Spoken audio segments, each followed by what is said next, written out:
What if I told you you've never really seen the real masculine, the divine masculine? Sure, you've had men in your life, you've seen people who carry masculine energy, but what if they're all imposters? A wounded, sort of shriveled masculinity, weighed down by unprocessed emotions and a world of hurt. Who are we dealing with? And will the real masculine please stand up? In this age of accountability that we live in, we're all being called out for our baggage. Tag, you're wounded. And in that spirit, it's been so wonderful to see a lot of men's groups pop up to help men see what shadows they have and how to alchemize it. In this video, we're going to explore one key masculine shadow, the provider wound. I matter because I provide. Or if you're feeling fancy, I provide, therefore I am. Note, when we're talking about masculinity in this video, we're not talking about gender. We're talking about the energetic principle, the yang that we all have. Although, we'll mostly be looking at how this shadow tends to show up in men. We're going to explore this pattern through the case study of Andrew Coop Cooperson from Your Friends and Neighbors. Let's discuss. This is Trauma TV. So Andrew's a bit of a legend. He's a man's man, ladies' man, man about town. He seems to have it all. Until he doesn't. He loses his job, his wife cheats, he's still paying alimony, and suddenly the top dog is reduced to a petty thief just to make ends meet. So we're going to be talking about how men like Andrew lose their sense of self when their provider identity collapses.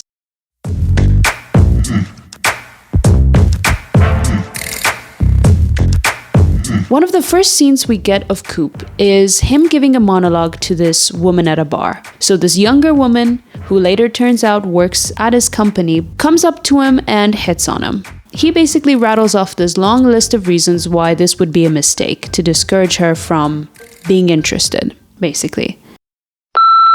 You'll find me very interesting because I have 2 decades more worth of stories than you, and I find you very interesting because you live your life in the moment, and that'll work for a while. Skip ahead 10 years, I'll be aging. You can tell that because it's already started to happen. And while they do end up sleeping together, here's what this speech means if we look at it closely. Coop's self-deprecating speech reflects a fear that he won't measure up to societal expectations of masculinity. His identity is tied to things like being useful, admired, or in control. As Coop anticipates aging and losing the ability to provide these things, he grapples with the loss of identity. If he's not useful, then who is he? Let's skip ahead another 10 years. No matter how well I take care of myself, I'll be the jealous old troll and you'll be a restless woman in her sexual prime, and we'll both be consumed by this nagging fear that the last years of our lives will be spent completely and utterly alone. So instead of expressing vulnerability, Coop masks his fears with sarcasm and detachment, highlighting the masculine tendency to suppress emotions. Oh. Fuck. Ultimately, this woman is just a mirror for his deepest fears. She's young, perceptive, and she sees him up close. In Coop's mind, it's only a matter of time before she notices what he's starting to feel himself. That he's not as great as he used to be. That he's no longer adding value to the world. That he's becoming irrelevant and disposable. And that thought triggers him so deeply that he self-sabotages. So he's like, you're better off. That's the big misconception about men, especially the uninitiated, wounded man. They don't fear being unloved. They fear being loved for the wrong reasons, because they know they can't sustain the performance forever.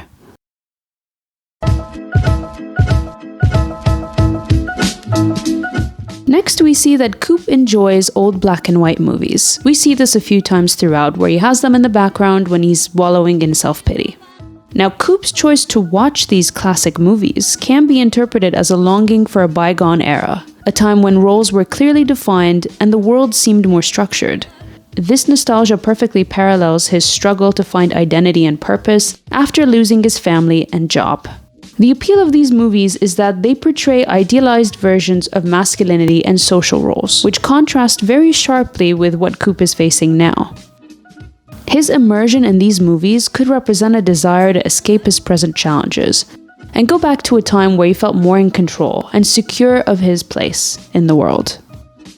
I think there's also another reason why he's drawn to these movies. Classic cinema often depicts a very traditional masculine role, the strong, decisive, in-control figure. Nowadays, everybody's got to go to shrinks and counselors. Whatever happened to Gary Cooper? The strong, silent type. He wasn't in touch with his feelings. He just did what he had to do. Contrast that with his current feelings of powerlessness and disconnection. So this juxtaposition just highlights his struggle to reconcile his past self-image and his current life, and aggravates it by hate watching these.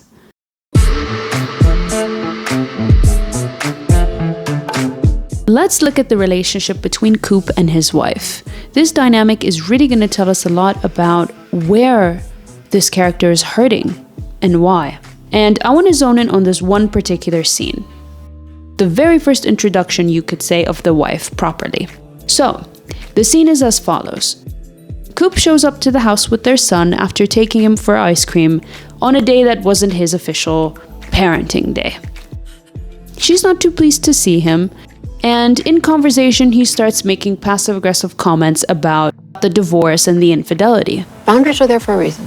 Boundaries? You mean like monogamy? She doesn't validate him, she doesn't want to engage, and he points out that he has no self-awareness. When are you going to stop playing that card? And you could maybe take a little portion of responsibility for your side of it.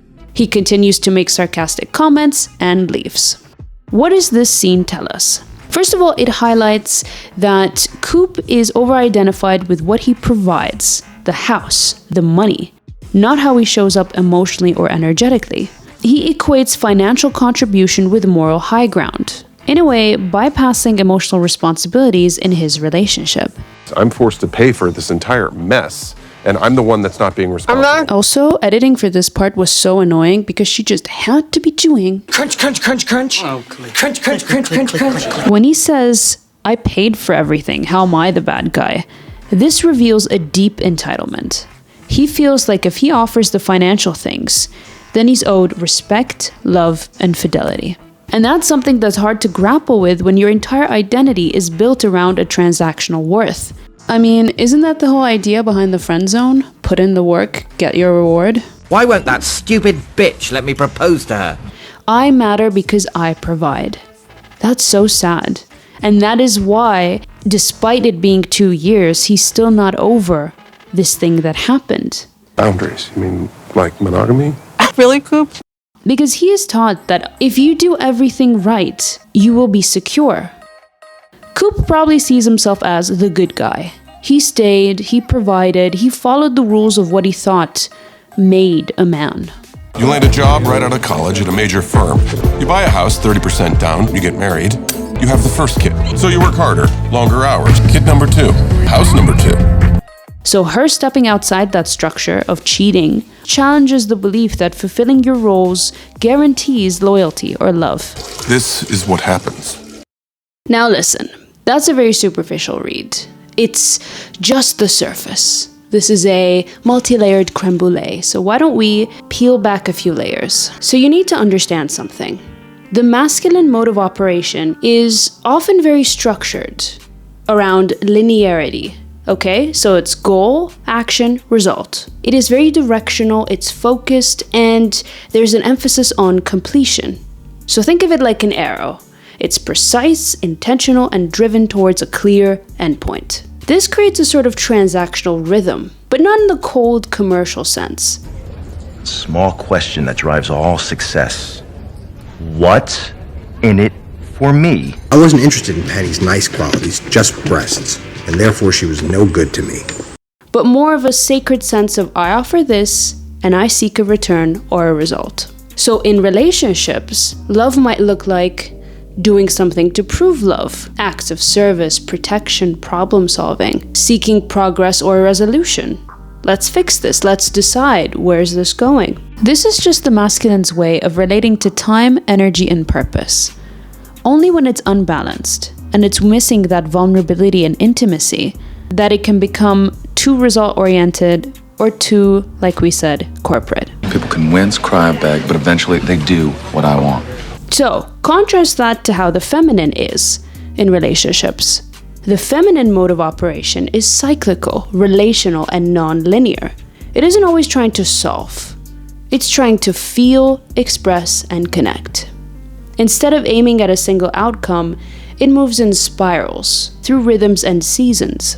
That's why the feminine values presence over progress, seeks resonance, and not just resolution. I don't want solutions, I want you to hear me. So when a masculine, especially an unconscious one, meets this, it can be very confusing. Why are we talking about this again? Didn't we already talk about this? What's the point of feeling this if we can't fix it, right? So now that we have the two side by side and why there's often a mismatch, which is definitely the case with Coop and his wife, we can understand that, yes, masculine energy tends towards the transactional. But ideally, when it's mature, it becomes sacred service rather than tit for tat. It becomes a means to provide structure for love and not a means to control it.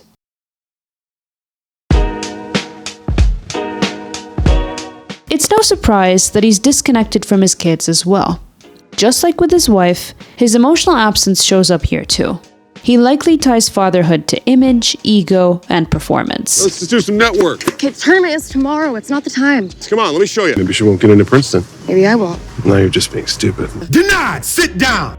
How he appears rather than how he actually feels. That's why he struggles to really connect or have honest conversations with them. It's not about them. It's about the pressure he feels to perform as a father instead of simply being present.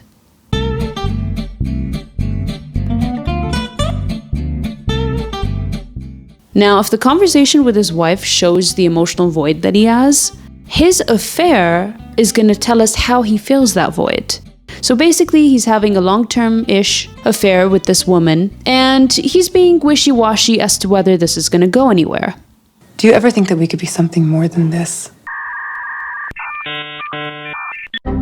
And essentially, they just hook up and don't really talk that much, although she has expectations that it might be more. So one time, after they sleep together, he's a little bit cold and standoffish afterwards, and she decides to leave. Oh, Sam, God. No, honestly. And so she storms off. And then he says some empty words like, "Oh, baby, come back," whatever.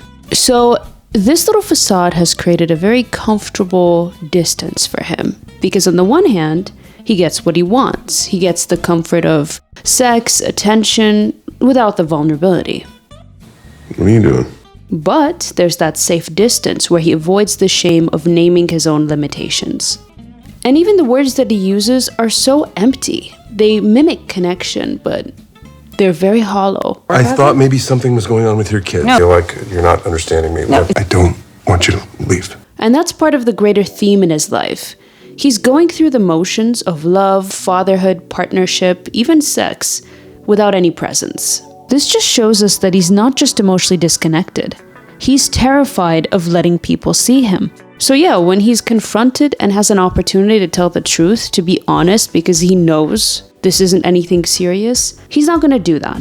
Because telling the truth would shatter the illusion that he's wanted, desired, and in control. It would force him to admit that he's incapable of truly connecting with anyone. And so they continue to use each other in this very predictably volatile merry-go-round, where the adrenaline rush of uncertainty and drama may just drown out the existential dread that they're both facing. At least for a second, at least until they pick up again, which they seem to be doing for a while. We'd been doing this on and off for half a year.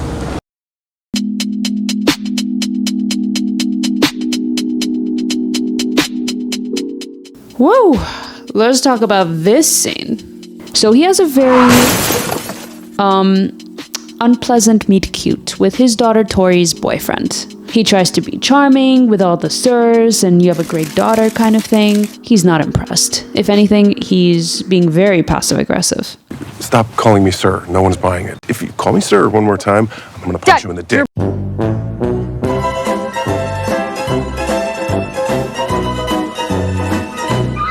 He barks at his wife a little bit of, "Are you serious? Are you letting this happen?" And then he storms off. This later culminates in a scene where he walks in on them post-coital and Bang! Junk punch him right up in his man business. He's writhing on the ground, screaming, "Why?" They'll go, "You know why." yes. This is such an absurd scene. But yeah, that's what happens. He's unremorseful about it and he drives off. Let's unpack what just happened here. Because obviously this is echoing real life, where men are territorial, antagonistic, and, to use a scientific term, weird about who their daughter sees. All right. Bring him in. My daughter's starting to bring boyfriends into the house. Everything he does, he's guilty. Hello, Mr. Evans. Hello, Mr. Evans. What kind of disgusting fucking language is that? Here's my interpretation. When his daughter shows up with the older boyfriend, he's 20, she's 17. His knee-jerk reaction isn't guided by wisdom, boundaries, or even care. It's driven by ego, territorial instinct, and emotional reactivity. Look, every father fears the day where the son one day murders him and takes his place. It's a rite of passage and ultimately a confrontation with mortality. It's like all young men, how to destroy us, to kill the father. Like all young men, he must first be taught a lesson of humility. He isn't protecting her, he's protecting himself from the feeling of being irrelevant or replaceable, from the ache of not being emotionally close to her, and from the fear of losing masculine dominance in his own lineage. Instead, he chooses violence. Let's talk about that punch. Now that was symbolic emasculation. He's not just punishing this kid, he's unconsciously lashing out at his own lost potency, his lack of influence over his daughter, and the very energy of masculinity itself. It's the classic "if I can't have it, neither can you" sort of energy, which really just highlights how his version of masculinity hasn't matured beyond control and dominance. And this moment perfectly reveals how emotionally unavailable he is to his daughter. Because he's unable to use intimacy to connect with her, he reacts in control and punishment. Her sexuality terrifies him, not because he's morally offended, but because it reflects what he can't understand or manage. It is showing his own unprocessed relationship with power, women, and loss of relevance. Unfortunately, this young man happened to be the face for it. Whoops! So to sum up, here is a man who has no real inner authority, so he grabs at outer dominance.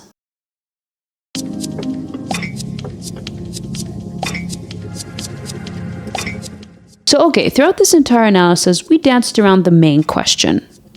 Why is he stealing?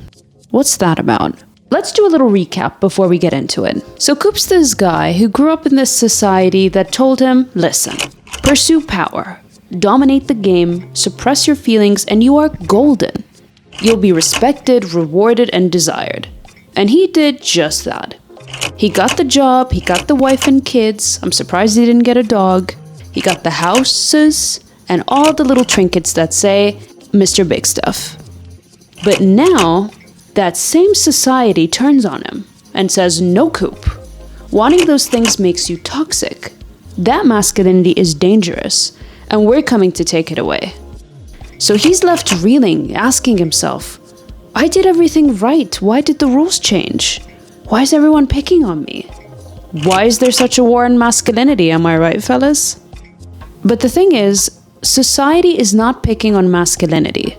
Society is picking on the illusion. This fake persona that's built on attachment, ego, fear, and control. It's not authentic, so sooner or later it has to crumble. And clearly the time is now, for the collective. So, being stripped of everything that he once worked really hard to build, he resorts to stealing. Why? On the surface, stealing is about money. But symbolically, it's about trying to reclaim control in a world that stripped him of meaning, respect, and relevance. He's no longer the man of the house, the respected husband, the father whose opinion holds weight, the employee with status, the lover who is emotionally wanted. So what does he have left? Control over his appearance. And he's willing to lie, cheat, and steal to protect the illusion that he's still a man. This act shows that his entire identity is performative. He doesn't have any real self-worth. In other words, he doesn't know who he is without the career, the money, the house, the sexual appeal, the outward respect. So when all of that starts crumbling, he doesn't look inward. He just doubles down on the mask. And the sad irony is that he's a man who's lost everything, except his pride. And that pride is the very thing keeping him from healing.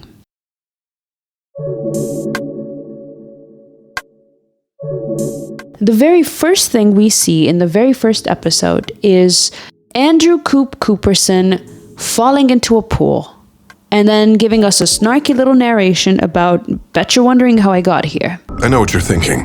The pool is a metaphor. You could understand the entire show in this one moment, and we're going to talk about why this is significant, how this reflects the wounded masculine. So obviously water as an element has a lot of meaning. It's a very ancient and archetypal symbol that our subconscious immediately recognizes. It represents the unconscious, emotions, repressed memory, and hidden truths.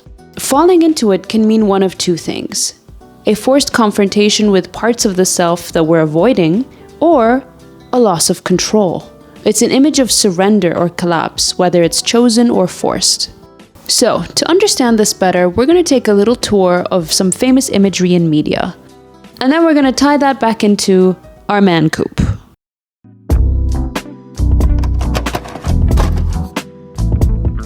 In the opening credits of Bojack Horseman, we see Bojack falling into the pool. This is an image you see every single episode, and it's meant to become part of the emotional landscape of the show. It's symbolic, not literal. So what happens? Bojack floats through his house, disconnected while life happens around him. Parties, work, chaos, relationships. Then he tumbles into a swimming pool, motionless and unbothered, as the water swallows him. What this symbolizes is emotional detachment. He's not resisting the fall, he's just drifting. Bojack is a man who has checked out. He's not living, he's coasting, numb, apathetic. He's watching life pass him by, but he can't or won't engage. It's also spiritual drowning, because the pool is the emotional weight of his shame, guilt, and self-loathing. He's trying to maintain the illusion of being okay, what with the parties, the fame, the house, but underneath he's drowning in everything that's unresolved. There's also a false depth. A pool is shallow water made to look luxurious and controlled. It mirrors Bojack's Hollywood life. A glamorous surface over an emotional void. His life is designed to look enviable from the outside, but inside, it's artificial and confining. So the fall into water is a visual of what he's avoiding: authentic emotion, real intimacy, personal accountability. Then we have the literal near-death experience in Season 6, Episode 15, The View from Halfway Down. This episode is Bojack's spiritual reckoning. After taking too many pills and passing out in his old home's pool, he begins a dream hallucination afterlife journey. The dream sequence is thus. He attends a dinner party with characters who have all died: Sarah Lynn, Herb, Secretariat, etc. They're all seated at a long table. Slowly the tone shifts and becomes more nightmarish, culminating in the performance of the poem The View from Halfway Down, about a man who jumps off a bridge and immediately regrets it halfway through. This is an unfiltered confrontation with the self. Bojack is finally totally exposed. There's no distraction here. No sex, no drinking, no career, no audience. Just the consequences of his life choices and the people he hurt. The View from Halfway Down is regret in motion. This poem is the centerpiece. It expresses the terror of realizing you've made a fatal mistake after it's too late to stop it. This is Bojack's mind begging him to realize it's not too late for you, but it could be. So him taking too many pills was him subconsciously giving up. Almost. The pool he sinks into is the same emotional sea we see in the opening, but now he's no longer numb. He's facing it. This is Bojack's near-death initiation, a classic dark night of the soul. He's forced to feel the things he spent the whole series trying to suppress, and through that, he wakes up. He comes back not as a new man, but as someone who's finally willing to look in the mirror. So Bojack's arc goes from emotional dissociation, not caring whether he drowns or not, to emotional confrontation. Drowning but wanting to live, deciding to live. So he has a painful awakening.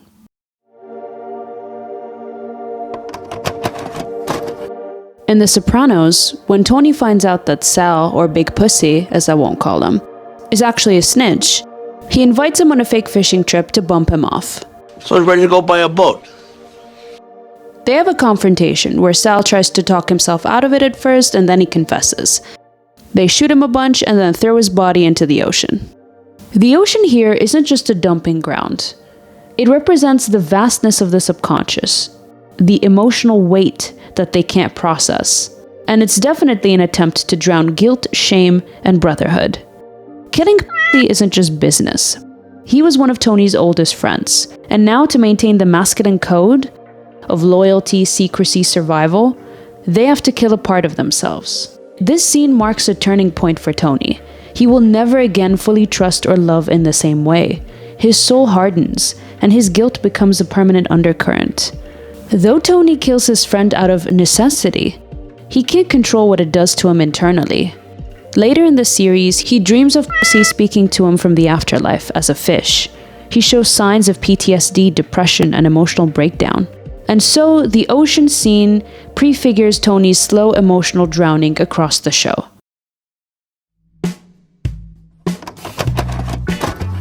The pool makes an appearance in The Graduate as well. Throughout The Graduate, Benjamin is constantly drifting, emotionally paralyzed, suffocating under the weight of adult expectations.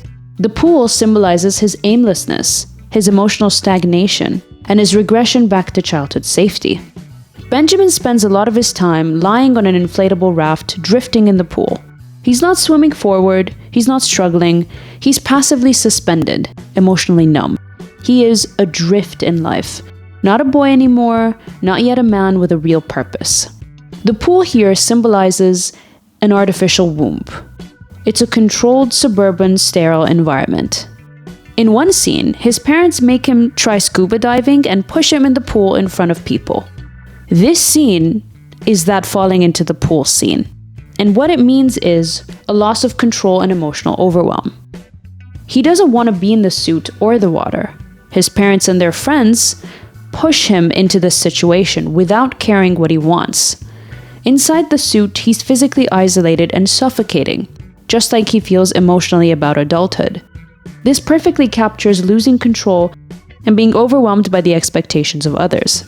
Benjamin is literally and metaphorically drowning in pressure, silence, and alienation. Inside the pool, inside the suit, he is deep within himself, unable to communicate with the outside world. It's not a voluntary dive into his psyche, but it forces him deeper into feelings of emptiness, helplessness, and inner despair.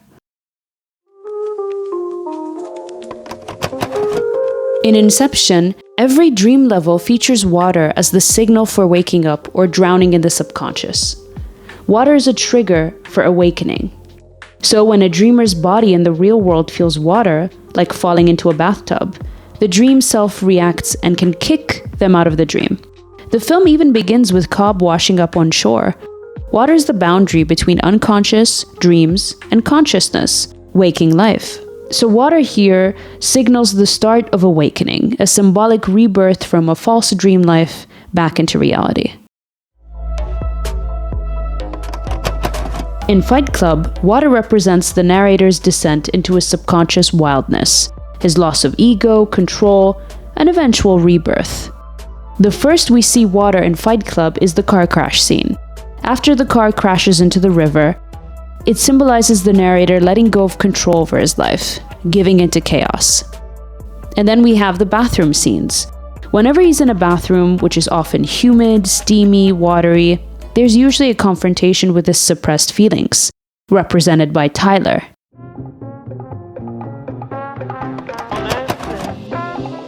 But the most significant example and the closest to Your Friends and Neighbors is Sunset Boulevard. In both media, we have the main character falling into water and commenting on how they got there. But before you hear it all distorted and blown out of proportion, maybe you'd like to hear the facts, the whole truth. I know what you're thinking. The pool is a metaphor. I mean, these two images are basically identical, although there are some differences and we'll get into it. Joe Gillis in Sunset Boulevard and Coop in Your Friends and Neighbors are very similar. Both of them are men who have lost their connection to healthy divine masculinity, meaning they've lost touch with things like truth, strength, purpose, and honest leadership. Instead of facing their fears or failures, they both sink into resentment, bitterness, and manipulation. Joe Gillis starts off as a struggling screenwriter who compromises his integrity to survive. And he's actually in debt. The first we see of him, he's literally outrunning his debtors. And in an attempt to survive, he lets himself become domesticated for Norma Desmond. So he lives in her crumbling mansion, pretends to believe in her fantasies, even though he internally mocks her. I didn't argue with her. You don't yell at a sleepwalker. Poor devil. Still waving proudly to a parade which had long since passed her by. The audience left 20 years ago, now face it. Forgotten star, a slayer. Yesterday's glamour queen. And he loses his sense of purpose and worth, but clings desperately to whatever scraps of power he can get. Look, I need some money right now. Can't you wait until I'm done, eh? Empty the ashtray, will you, Joe, dear? I haven't done anything. Of course you haven't. I wouldn't let you. Even if it means lying to himself and others. I want you to do this work. I'm busy.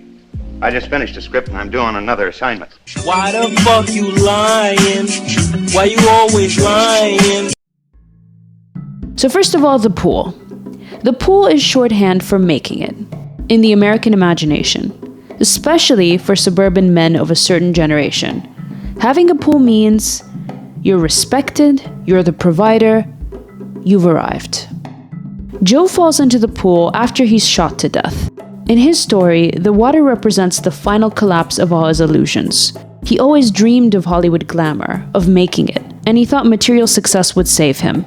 The pool, something he always wanted as a symbol of status, becomes his grave. The irony is cruel. He got what he thought he wanted, but it killed him. The poor dope. He always wanted a pool. Falling into the water for Joe is the ultimate dark night of the soul, but it comes too late. There is no rebirth for him, only a final reckoning.